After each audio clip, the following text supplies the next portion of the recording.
Hello વિદ્યાર્થી મિત્રો, હું તમારું માનવ ક્લાસીસમાં ફરી હાર્દિક સ્વાગત કરું છું। તો ચાલો આજે આપણે ધોરણ 7 નો સેમ 2 નો વિજ્ઞાનનો 8મો પાઠ જોવાનો છે। ફટાફટ આપણી ચેનલને લાઈક, સબસ્ક્રાઇબ અને તમારા ફ્રેન્ડને શેર કરવાનું ભૂલતા નહીં। તો ફટાફટ કરી દેજો અને ચાલો આજે આપણે સોલ્યુશનમાં લાગી જઈએ।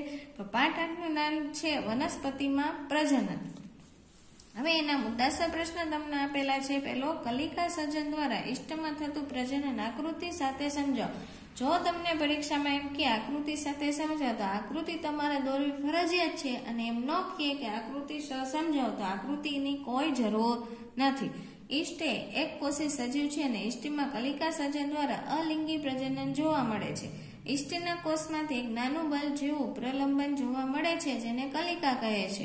આ કલિકા ધીરે ધીરે વિકાસ પામે છે અને પિતૃકોષની અલગ થઈ નવા કોષ તરીકે વિકાસ પામે છે। નવો ઇષ્ટનો કોષ વૃદ્ધિ પામે છે અને પુખ્ત બને છે અને બીજા ઘણા ઇષ્ટના કોષો સર્જે છે। આમ ઇષ્ટ કલિકા સર્જન દ્વારા પ્રજનન કરે છે। હવે ટૂંકનું તમને અહીંયા આપેલી છે બીજાણુ સર્જન દ્વારા પ્રજનન। વધારે પૂછે છે એક્ઝામમાં, જેથી સરખી રીતના પાકી કરી લેવી। તો કે બીજાણુ સર્જન એક પ્રકારનું અલિંગી પ્રજનન છે। બ્રેડના ટુકડા પર જોવા મળતી ફૂગ મ્યુકરમાં બીજાણુ સર્જન દ્વારા પ્રજનન થાય છે અને બીજાણુ ધાનીમાં રહેલા બીજાણુ પરિપક્વ બનતા તે ફાટે છે। મુક્ત થયેલા બીજાણુ હલકા હોવાથી હવા સાથે ફેલાયેલા છે। બીજાણુ સખત રક્ષણાત્મક કવચ ધરાવે છે, તેથી ઊંચા તાપમાન અને ઓછા ભેજવાળા પણ ટકી રહે છે। અનુકૂળ પરિસ્થિતિમાં એક જગ્યાએ સ્થાયી બની બીજાણુ અનુકૂરણ પામે છે। મ્યુકર, મોસ, અંશરાજ વગેરે બીજાણુ સર્જન દ્વારા અલિંગી પ્રજનન કરે છે। અલિંગી પ્રજનન વિવિધ પદ્ધતિઓ છે। ઉદાહરણ સાથે કલમ કરવી, પછી વાનસ્પતિક પ્રજનન, કલિકા સર્જન, અવખંડન ને બીજાણુ સર્જન। આ બધી પદ્ધતિઓ તમારે બાકી કરવી ફરજિયાત છે અને તમને એક્ઝામમાં એમ કે વાનસ્પતિક પ્રજનન પદ્ધતિ વિશે સમજાવો તો તમારે વાનસ્પતિક વિશે સમજાવવાની, કલિકા કે તો કલિકા વિશે। તો બધી સરખી રીતના તમારે વ્યવસ્થિત બાકી કરી લેવાની, જેથી કોઈ પરીક્ષામાં પ્રશ્ન ન આવડે એવું ન બને। ચાલો હવે નીચે આપેલા છે પરાગનયનના પ્રકારો, જે મોસ્ટ આઈએમપી પ્રશ્ન છે, જે પરીક્ષામાં પણ ઘણી વાર પૂછાણો છે। પરાગનયનના પ્રકારો, તો કે પરાગનયનના પ્રકારો કયા કયા છે? તમને ઉપર આકૃતિ પણ દોરેલી છે। તો કે બે પ્રકારો છે, સ્વપરાગનયન અને પરપરાગનયન। જો આ સ્વપરાગનયન છે અને આ પરપરાગનયન છે, બંને એક જ જેવું છે પણ થોડુંક અલગ અલગ છે। જો આ બંને પરાગાશય, બંનેમાં એક જ છે। આ પરાગાસન જ છે, બધી વસ્તુ સિમિલિટી છે। ઈ જોવાનું છે કે થોડુંક માઇનોરિટીમાં આવે છે। ચાલો, સ્વપરાગનયન એટલે શું? તો કે સ્વપરાગનયન એટલે કે પુષ્પના પરાગાસનમાંથી પરાગરજ તે જ પુષ્પના કે તે જે છોડના અન્ય પુષ્પના સ્ત્રી કેસરના પરાગાસન પર સ્થાપિત થાય તો તેને સ્વપરાગનયન કહે છે। આ પ્રક્રિયા પવન કે પાણી દ્વારા સરળતાથી થાય છે, તેથી આ ક્રિયા કીટકોથી જરૂર પડતી નથી। તેના દ્વારા ઉત્પન્ન થતા ફળ અને બીજ સાધારણ કક્ષાના હોય છે। પરપરાગનયન એક પુષ્પની પરાગરજ તે જ પ્રકારના અન્ય છોડના પુષ્પોના સ્ત્રી કેસરના પરાગાસન પર સ્થાપિત થાય તો તેને પરપરાગનયન કહે છે। આ ક્રિયામાં કીટકોની જરૂર વધુ પડે છે, તેના દ્વારા ઉત્પન્ન થતા ફળ અને બીજા સારી જાતના હોય છે। હવે છે નીચે વિવિધ રીતે થતા બીજ વિકિરણ સમજાવો। તો કે પવન દ્વારા થતું બીજ વિકિરણ, તો કે પાંખોવાળા બીજ જેવા કે સરગવો અને મેપલ, ઘાસના હલકા બીજ અથવા આંકડોના રોમમય બીજ અને સૂર્યમુખીના રોમમય ફળોને પવન દ્વારા દૂર દૂર સુધી લઈ જવાય છે। પછી પાણી દ્વારા થતું બીજ વિકિરણ, તો કે નારિયેળની જેમ કેટલાક ફળો અથવા બીજ સામાન્ય રીતે પોચા કે તાતણા જેવા બાહ્યવરણના સ્વરૂપે તરણ ક્ષમતા વિકસાવે છે। જે નીચે તમને આપેલા છે અલગ અલગ બીજ, અને હજી પણ છે એમાં નીચે પ્રાણીઓ દ્વારા થતું બીજ વિકિરણ, તો કે કાંટાવાળા હૂંફ જેવી રચના ધરાવતા બીજ જે પ્રાણીઓના શરીર સાથે જોડાઈને દૂરના સ્થળો સુધી જાય છે। ઉદાહરણ તરીકે ગાડડિયું અને યુરેના બીજનું પ્રસ્ફુટ જ્યારે અચાનક ફળ આંચકા સાથે ફૂટે છે ત્યારે કેટલાક બીજનું વિકિરણ થાય છે। આ બીજ પિતૃ વનસ્પતિથી દૂર સુધી ફેલાય છે। આ પ્રકારનું બીજ વિકિરણ એરંડા અને બાલસમમાં જોવા મળે છે। હવે નીચે તમને એમાં ટૂંકમાં ઉત્તર આપેલા છે। એમાં પહેલો પ્રશ્ન છે, વનસ્પતિમાં પ્રજનનની મુખ્ય 2 રીતો જણાવે તેમના વિશે ટૂંકમાં જણાવો. તો એમાં પહેલું છે અલિંગી પ્રજનન અને બીજું છે લિંગી પ્રજનન. તો અલિંગી પ્રજનનમાં વનસ્પતિ બીજ વિના છોડ ઉત્પન્ન કરે છે, એટલે કે નવો છોડ મૂળ પ્રકાંડ પર્ણ કે કલિકામાંથી ઉત્પન્ન થાય છે. પછી લિંગી પ્રજનનમાં નવો છોડ બીજમાંથી સર્જાય છે. હવે બીજો પ્રશ્ન છે વાનસ્પતિક પ્રજનનના ફાયદા છે. મોસ્ટ આઈએમપી ક્વેશ્ચન છે, પરીક્ષામાં વધુ વખત પૂછાયેલો છે. વાનસ્પતિક પ્રજનન દ્વારા ઉગતી વનસ્પતિ ઉગવા માટે ખૂબ જ ઓછો સમય લે છે અને બીજમાંથી ઉગતી વનસ્પતિ કરતા તેમાં ફૂલો અને ફળો ખૂબ જ ઝડપી આવે છે. તેઓ એક જ પિતૃ છોડમાંથી ઉત્પન્ન થતા હોવાથી નવો છોડ અદલ પિતૃ જેવો જોવા મળે છે. પાછળ તમને પ્રશ્ન આપેલો છે, અવખંડનના અથવા સ્પાયરોગાયરામાં અવખંડન સમજાવો. બંને ત્રીજો અને ચોથો પ્રશ્ન રહ્યો, બંને મોસ્ટ આઈએમપી ક્વેશ્ચન છે, જેથી સરખા ભાગા કરી લેવા. ચલો, ત્રીજો પ્રશ્ન જો સ્પાયરોગાયરા વાળો. લીલ અવખંડનમાં પદ્ધતિની પ્રજનન કરે છે, અર્થાત નવી લીલનું સર્જન કરે છે. એક લીલને જ્યારે પૂરતા પ્રમાણમાં પાણી અને પોષક તત્વો મળે ત્યારે લીલ ઉગે છે અને અવખંડન દ્વારા ખૂબ જ ઝડપથી બહુગુણિત થાય છે. લીલનો તંતુ કે બે કે તેથી વધુ ટુકડાઓમાં તૂટે છે. આ તંતુ કે ટુકડાઓ નવા વ્યક્તિગત તંતુ તરીકે વર્તે છે અને આમ લીલનો વિકાસ થાય છે.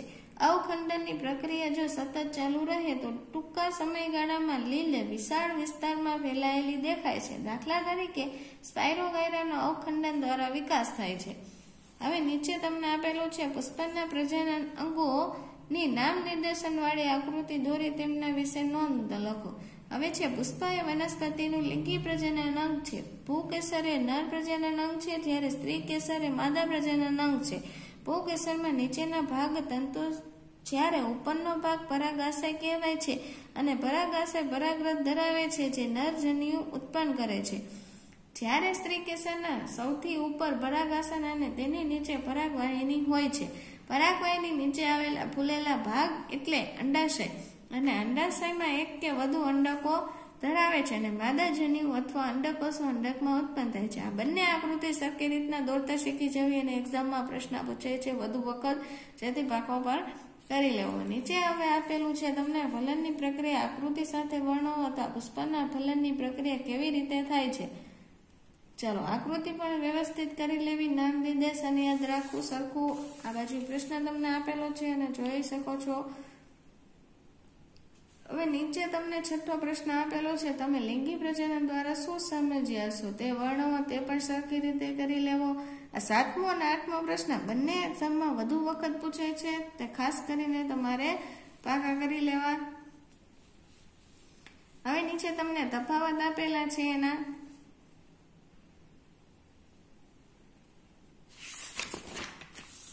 હજુ પણ પાછળ 2 છે.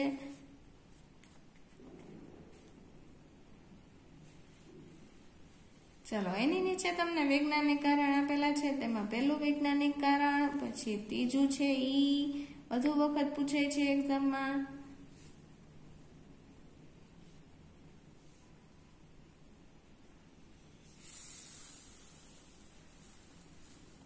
ચાલો, હવે આપણને 1-2 વાક્યના પ્રશ્ન જોવાના છે.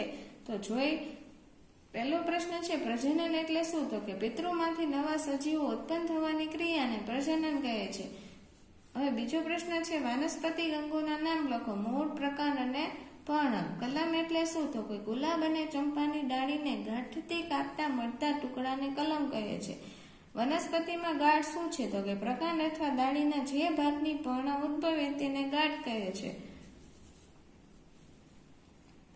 કઈ કઈ વનસ્પતિ કલમ દ્વારા ઉગાડી શકાય? તો કે ગુલાબ, ચંપો, મહેંદી, આંબો વગેરે વનસ્પતિ કલમ દ્વારા ઉગાડી શકાય છે. વાનસ્પતિક કલિકા એટલે શું? તો કે પર્ણનું પ્રકાંડ સાથેનું જોડાણ સ્થાન એટલે કક્ષ. કક્ષામાં આવેલું કલિકાઓને વાનસ્પતિક કલિકા કહે છે. હવે 7મું છે, પાનફૂટીમાં નવા છોડનું નિર્માણ કેવી રીતે થાય છે? તો કે પાનફૂટીમાં વાનસ્પતિક પ્રજનનની નવો છોડ મેળવી શકાય છે. પાનફૂટીમાં તેના પર્ણની કિનારે પણ કલિકાઓ આવેલી હોય છે. જો કોઈ કલિકા ધરાવતું પર્ણ જમીનમાં દાટી દઈએ કે તે ભીની જમીન પર પડે તો દરેક કલિકા નવા છોડનું નિર્માણ કરે છે.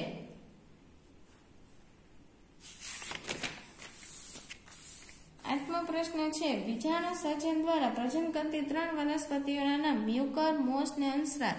પુંકેસરના ભાગોના નામ જણાવો. તો કે પરાગાશય અને તંતુ. સ્ત્રી કેસરના ભાગોના નામ પરાગાસન, પરાગવાહિની અને અંડાશય. પરાગરજનું વહન કોના દ્વારા થાય? પરાગરજનું વહન પવન, પાણી અને કીટકો દ્વારા થાય છે. પરાગનયન એટલે શું? તેના પ્રકાર જણાવો. તો કે તેના પ્રકાર પુષ્પના પરાગાશયમાંથી પરાગરજના સ્ત્રીકેસરના પરાગાસન તરફના વહનને પરાગનયન કહે છે. તેના 2 પ્રકારો છે. પહેલો સ્વપરાગનયન અને પરપરાગનયન. હવે 13મો પ્રશ્ન છે, ફલન પછી અંડાશય શામાં પરિણમે છે? ફલન પછી અંડાશય ફળમાં પરિણમે છે. બીજનો ફેલાવો કયા પરિબળો દ્વારા થાય છે? તો કે બીજના ફેલાવામાં પવન, પાણી તથા પ્રાણીઓ અગત્યનો ભાગ ભજવે છે.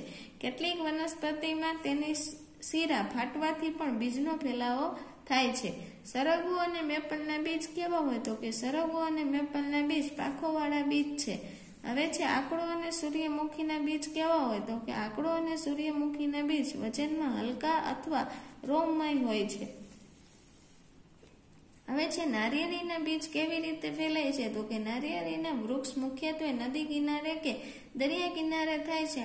આ નારિયેળીના ફળ એટલે કે નારિયેળ પાણીમાં તરે છે અને પાણીમાં રહીને એક જગ્યાએથી બીજી જગ્યાએ જાય છે.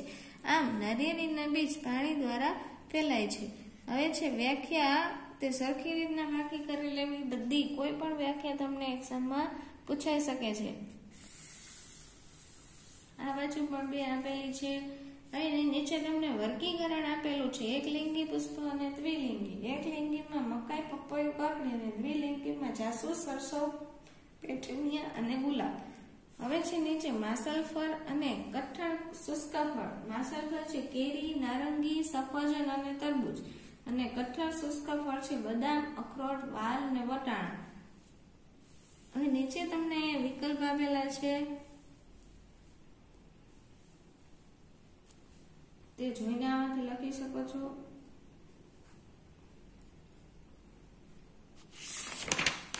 પાછળ પણ આપેલા છે. કુલ 11 વિકલ્પ છે.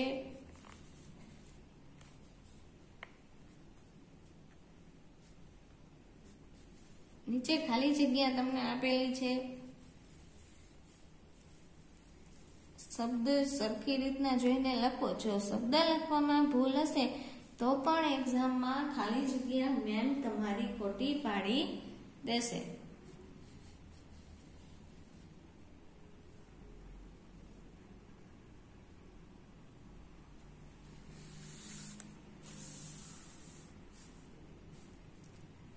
હવે નીચે તમને ખરા ખોટા આપેલા છે.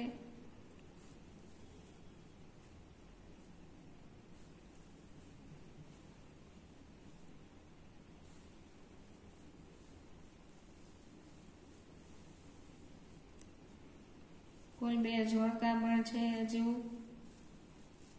આ બધું નાનું તો એક્ઝામમાં સરખી રીતના જોઈને જવાનું, કેમ કે આમાંથી નાના પ્રશ્ન ગમે તે બની શકે છે. ખરા ખોટામાંથી ખાલી જગ્યામાંથી વિકલ્પ, એવી રીતના મેમ ફેરવીને ઘણું બધું પૂછી શકે છે.